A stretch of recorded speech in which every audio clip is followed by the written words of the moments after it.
यत्कृपातमहं वन्दे श्रीगुरुदीनतारिणं परमानन्दमाधवं श्रीचैतन्य ईश्वरं हरि ओं तत्सत्।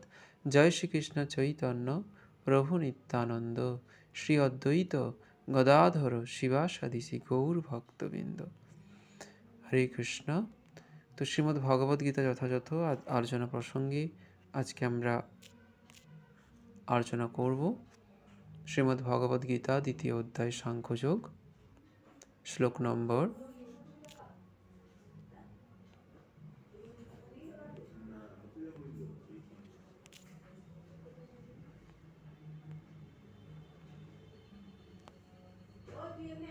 56। তো আলোচনা করবো আজকে আমরা শ্লোক নম্বর 56।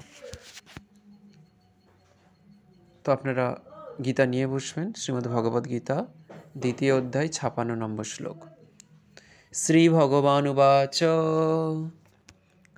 দুঃখেষু অনুদিগ্নমনা সুখেষু বিগতস্পৃহ বিতরাগ ভয় ক্রোধ স্থিতধি মুনি উচ্যতে। শ্রী ভগবান উবাচ দুঃখেষু অনুদিগ্নমনা সুখেষু বিগতস্পৃহ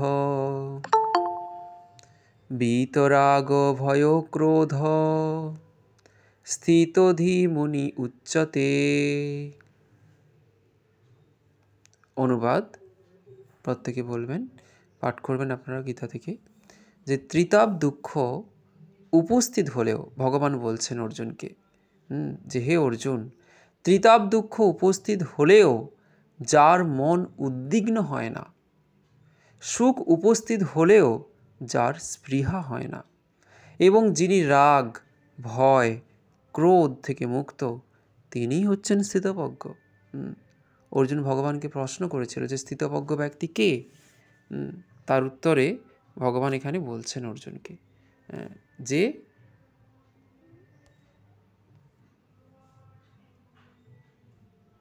ত্রিতাপ দুঃখ এলেও যার মন বিচলিত হয় না, সুখে দুঃখে সে সমভাবাপন্ন। ত্রিতাপ দুঃখ এলে সেটাই মনে করবে যে এই জগৎটা হচ্ছে দুঃখালয়ম, এই জগৎ ভগবান বানিয়েছে দুঃখ ভোগ করার জন্য। তাই এই ত্রিতাপ দুঃখ তো আসবেই জীবনে। তো যে ভক্ত সে সেটাকে সহ্য করে নেবে। এবং যখন সুখ দুঃখের বিষয়টা আসবে তখন সে কী ভাববে, যে হ্যাঁ এটা হতে পারে আমার, হ্যাঁ এটাই সত্য যে আমি গীতায় পড়েছি যে ভগবান বলেছেন যে আমরা আমাদের পূর্বকৃত কর্ম অনুযায়ী এই জীবনে সুখ ভোগ করবো, দুঃখ পাবো, এটা পূর্ব থেকে নির্ধারিত হয়ে আছে। ঠিক যেমন শীতের পর গ্রীষ্ম, গ্রীষ্মের পর বর্ষা, এভাবে আসবে, ঋতু পরিবর্তন হবে, তেমনি এই সুখ দুঃখ জীবনে আসবে যাবে। কারোর জীবনে খুব বেশি দুঃখ আছে, কারোর জীবনে একটু সুখ বেশি আছে। তো এই নিয়ে আমাদের চিন্তা করলে চলবে না, এগুলো সব পূর্ব থেকে নির্ধারিত হয়ে আছে। তাই সে তার পূর্বকৃত কর্ম অনুযায়ী কর্মফল বলে সে সব কিছু মেনে নেবে। এবং রাগ ভয় ক্রোধ এগুলো থেকে সে মুক্ত থাকে। এটাই হচ্ছে একজন স্থিতপ্রজ্ঞ ব্যক্তির লক্ষণ। তো ভগবান প্রভুপাদ কি বলছে তা আমরা জানবো। জয় শ্রীল প্রভুপাদ কি জয়। তাৎপর্যে যে মুনি তাকেই বলা হয় যিনি কোনো স্থির সিদ্ধান্তে উপনীত না হয়ে নানা রকম অনুমান করার জন্য মনকে নানাভাবে আলোড়িত করে, তাকে বলা হয় মুনি। সেজন্য বলা হয় নানা মুনির নানা মত। বিভিন্ন মুনি বিভিন্ন কথা বলে থাকে, কিন্তু ভগবান এখানে বলেছেন, এখানে কোনো মুনি বলছে না। কে বলছে?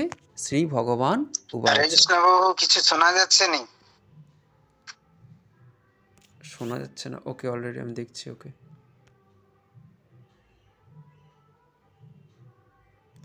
না বা আমার তো ঠিকই তো আছে।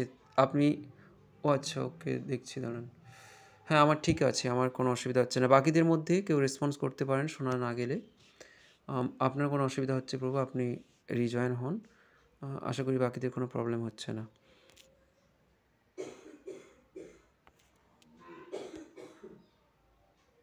তো ভয়, আচ্ছা ওকে, এখানে ভগবান বলেছেন, হ্যাঁ তাই যদি আমাদের ভগবানের উপরে বিশ্বাস থাকে তাহলে আমাদের বলা হয় শ্রদ্ধা শব্দে বলে সুদৃঢ় নিশ্চয়, কৃষ্ণের ভক্তি কইলে সর্বকর্মকৃত হয়। তাই সেই ভগবানের প্রতি যদি আমাদের সেই শ্রদ্ধা থাকে, বিশ্বাস থাকে, তাহলে তার বাক্যের প্রতি আমাদের সেই বিশ্বাসটা থাকা দরকার। তাই এটা ভগবান বলেছেন, আমি বলছি না, বা এখানে কোনো নানা মুনির নানা মত, কোনো মুনিরা বলছে না। ভগবান কি বলছেন? যে স্থিতার্ধী মুনি সর্বদাই কৃষ্ণ ভাবনায় মগ্ন।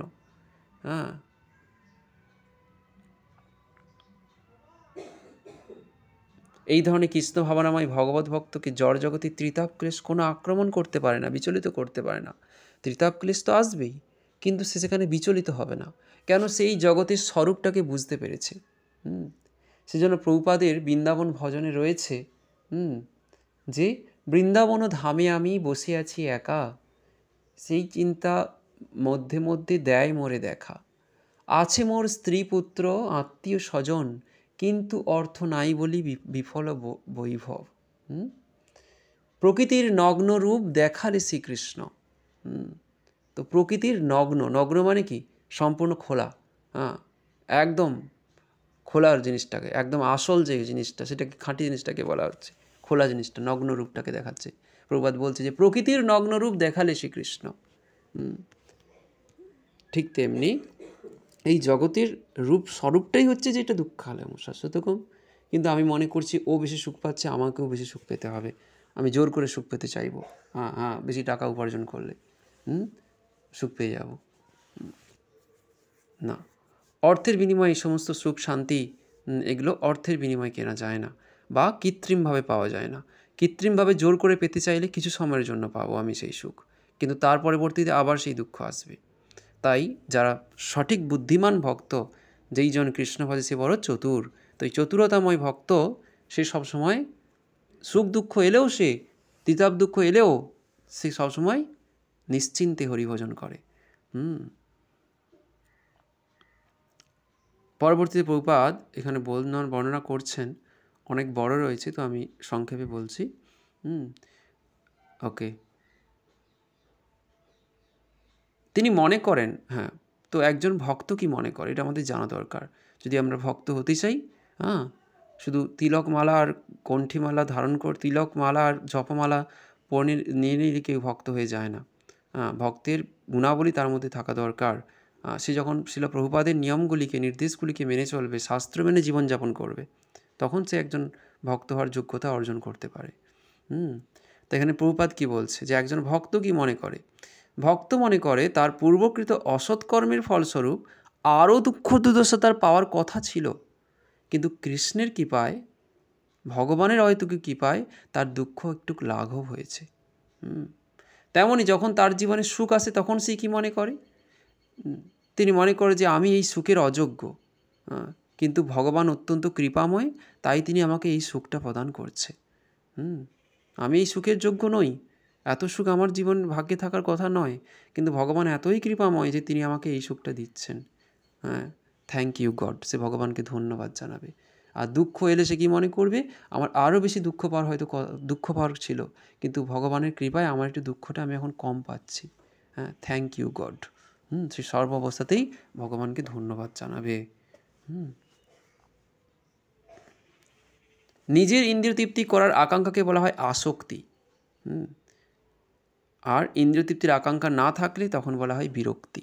একটা আসক্তি, একটা বিরক্তি। কিন্তু যিনি কৃষ্ণ ভাবনায় অবিচল, তার আসক্তিও নেই আর বিরক্তিও নেই। সে সবসময় সেবায় মগ্ন থাকে। ভক্তি মানেই হচ্ছে সেবা। সেবাই সে সবসময় মগ্ন থাকবে। আর সেবাটা কী দিয়ে শুরু হয়? অত শ্রীকৃষ্ণ নামাদি ন ভবেদ গ্রাহ্যই ইন্দ্রিয়ই শ্রেবণ মুখে হি জিহাদৌ স্বয়মেব স্ফুরত্তাৎ। তো সেবাটা শুরু হচ্ছে জিহা দিয়ে, আর ভগবানের নাম কীর্তনের মধ্য দিয়ে, তারপর কর্ণ দিয়ে, শ্রবণের মাধ্যমে সেবাটা শুরু হচ্ছে, জিহাদি কীর্তনের মাধ্যমে শুরু হচ্ছে, প্রসাদাস্বাদনের মাধ্যমে শুরু হচ্ছে সেবা। তো আমরা আমাদের ইন্দ্রিয়গুলি দিয়ে কৃষ্ণকে জানতে পারবো না, তার নামের মাধ্যমে আমরা তাকে উপলব্ধি করতে পারব।